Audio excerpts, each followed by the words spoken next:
So E3 is a major event for gamers. Most people equate it with Christmas, but as far as I'm concerned, I actually have always associated it more with being kind of the carnival of games. Because there's a ton of games there that you want to check out, but ultimately you don't end up playing everything, and sometimes they're a massive ripoff. What's up?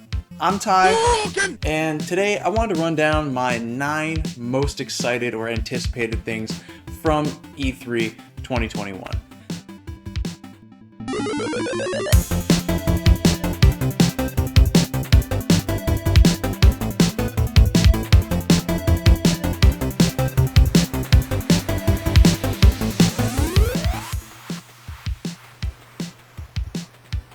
So, the first thing I want to start off here today is with Forza Horizon 5, which, even though it was kind of a surprise announcement, had been rumored for a while, so I wasn't blown away in terms of the announcement for it. However, what I was blown away with is just how awesome the game looks.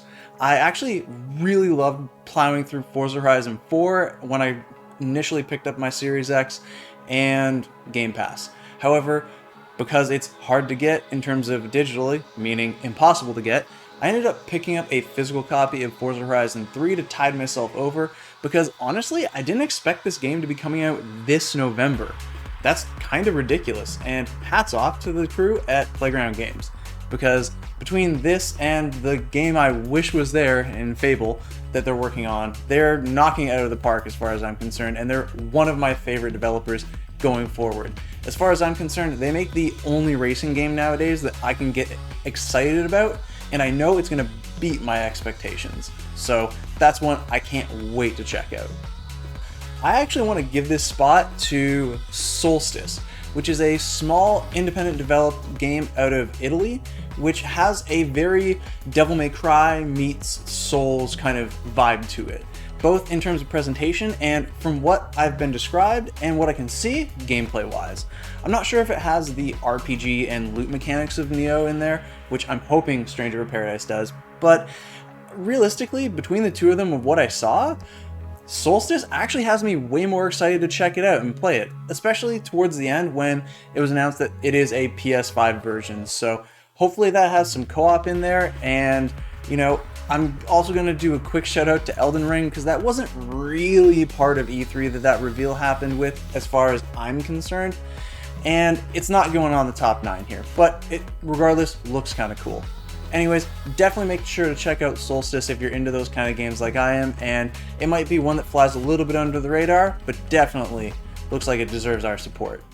So I guess I should mention that these are not in any particular order, because next up is going to be Redfall from Arcane Austin, which kind of was this surprise announcement at the end, and from what I can tell is just a nice cinematic sort of CG trailer, but it also kind of gave me an impression of what it should be like. And really, I'm hoping my close buddies can pick up a Series X or, you know, decide to actually get Game Pass on PC sometime soon, because that game, whenever it comes out, looks like it's going to be a blast if you have some friends to play it with.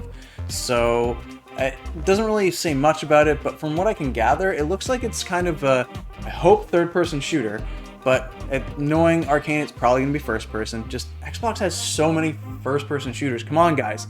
Give us some awesome third-person shooters.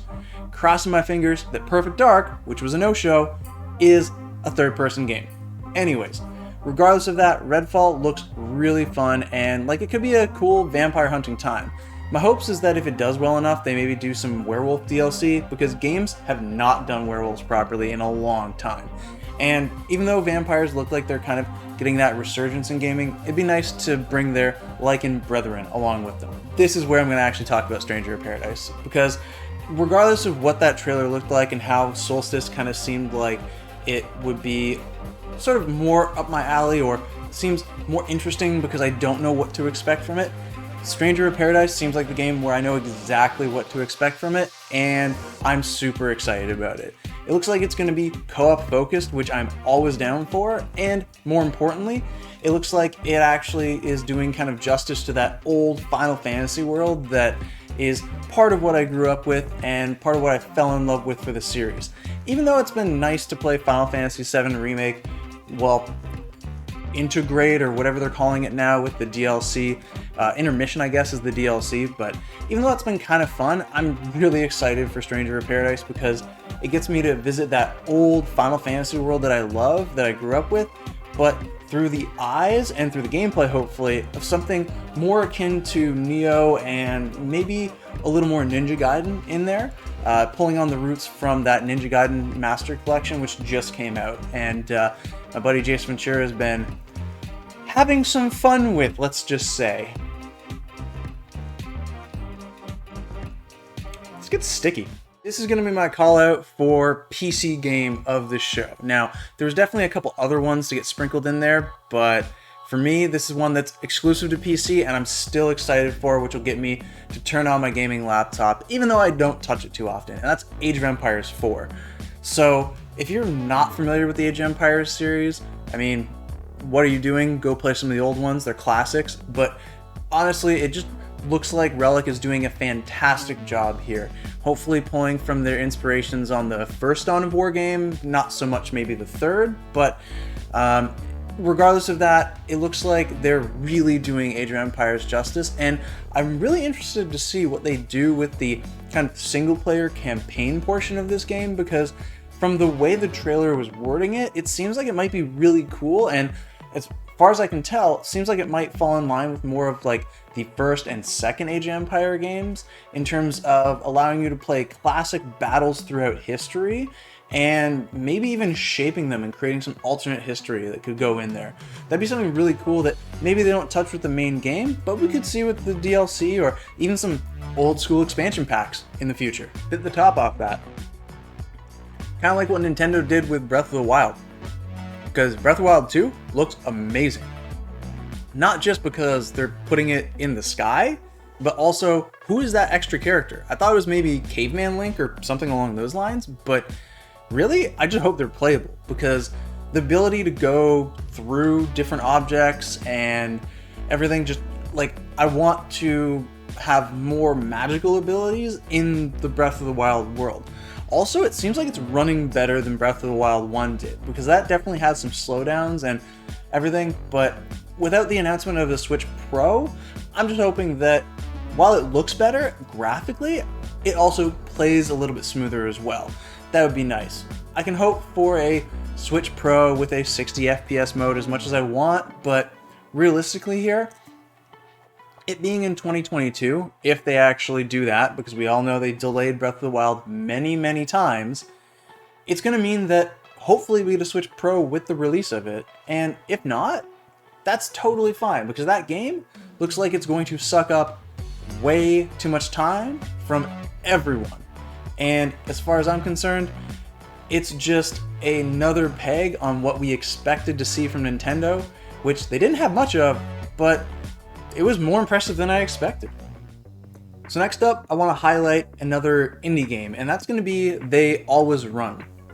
Now, as far as I'm aware, this is a PC exclusive, but crossing my fingers that it gets released on at least modern sort of next-gen consoles. It'd be really cool to have it on Switch though, with the portability factor, but regardless of that, it just looks like an awesome side-scroller action game, and if I'm going to throw one of those in here, it's definitely going to be this one, as the art style looks kind of like a mashup between 16-bit and more modern stuff, kind of in the way that Octopath Traveler did, or Project Triangle Strategy is doing as well, but in a world that kind of looks like almost dystopian sci-fi, but not super sci-fi, and really it just looks kind of unique, but realistically it just looks like the gameplay is really solid, fast, and fluid, which is always a good time with me. If it's anything near as fun as what I had with Cyber Shadow earlier on, then I'm ecstatic that this is going to be coming out hopefully sometime soon.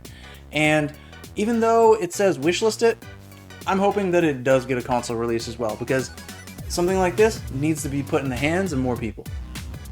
So my next thing here is going to be for another Microsoft game. I feel like they knocked it out of the park here, but really, I was kind of hoping this would be announced sooner and released sooner, but I'm totally fine with it being a little bit later in the summer, and that's Flight Simulator. This is something that I've been waiting for on console specifically, just because I know the Series X is going to really push it a lot harder.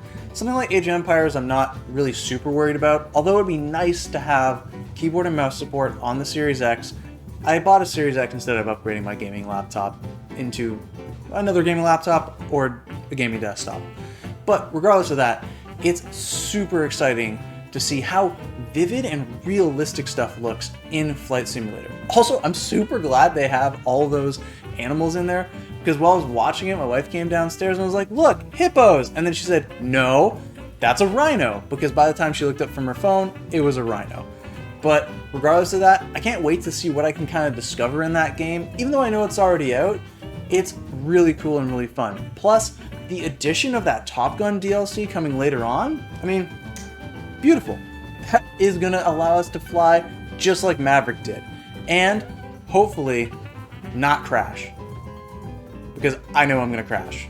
Because I'm not going to be good at that game. But it's at least going to be fun.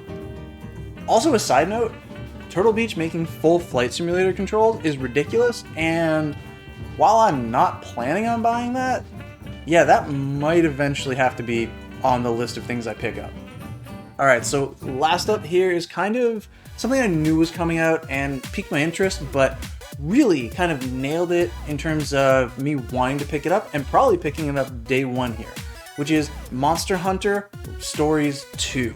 I don't recall what's after that, but I was kind of hoping they'd also announce that you can pick up the first one on Switch, which maybe you can, I just totally have missed it.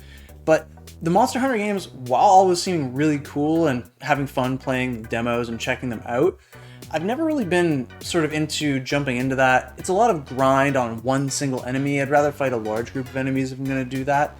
But doing it in a way with the turn-based combat that you have in this game sounds fantastic to me. Also, the other thing that's really interesting and kind of like almost completely got missed by me, but luckily my buddy Jace pointed it out, is that it has co-op. So I don't know how that's going to be involved, but something that has like turn-based combat, but also potentially co-op, just sign me up. That sounds fantastic. Also, never mind the fact that you get to ride some of the awesome animals in there, or creatures, or monsters. Yeah, monsters.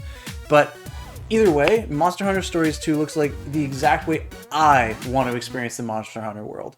So those are the 9 games that super excited me out of E3 this year. I'm sure there's some other stuff that I missed out on, and definitely there's some honorable mentions here, like a new WarioWare game, and of course Mario Golf, which is coming out soon. But I didn't want to include those things as big mentions because realistically, WarioWare is just going to be a fun part of the game once, you know, COVID manages to subside a bit and we can all finally hang out together again. And really, with Mario Golf coming out soon, who needs to have an E3 presentation on that? But let me know what you're excited about down below in the comments. Also, definitely make sure to subscribe if you like what you saw, and check out some of the other videos around. Also, shout out to Jim from How to Game Differently. We actually did a recent video that he posted up on his channel. You can check it out up over here if you want. And it's actually about us talking about Xbox and its kind of Game Pass, things like that. And in the video, which was before Xbox's presentation, I mentioned how no way, no how is Starfield going on any platform other than Xbox and PC. And guess what? I called it. Anyways, until then, I'll catch you next Games Tuesday.